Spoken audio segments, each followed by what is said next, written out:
বিসমিল্লাহির রহমানির রহিম। প্রিয় দর্শক শ্রোতা, আসসালামু আলাইকুম ওয়া রাহমাতুল্লাহ। আপনাদের প্রত্যেককে স্বাগত জানাচ্ছি চ্যানেল পিস বিডিতে। এটি একটি ইসলামিক চ্যানেল।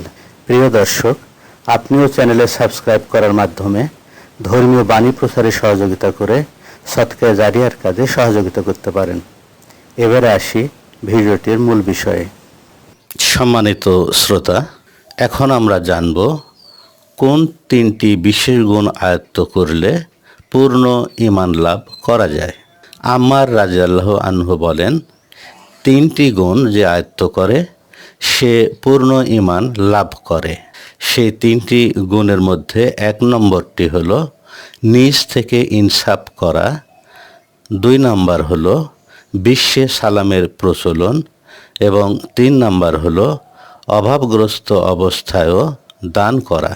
সহিহ বুখারী শরীফের হাদিস এটি। অন্য একটি হাদিসে বলা হয়েছে, রাসূলুল্লাহ সাল্লাল্লাহু আলাইহি সাল্লামকে এক ব্যক্তি জিজ্ঞাসা করলেন, ইসলামের কোন কাজ সবচাইতে উত্তম? তিনি বললেন, তুমি লোকদের আহার করাবে এবং পরিচিত অপরিচিত নির্বিশেষে সকলকে সালাম করবে। সম্মানিত দর্শক, আমরা এই আমলগুলো করার চেষ্টা করি এবং পূর্ণ ঈমান লাভ করি। আমাদেরকে মহান আল্লাহ পাক তৌফিক দান করুন।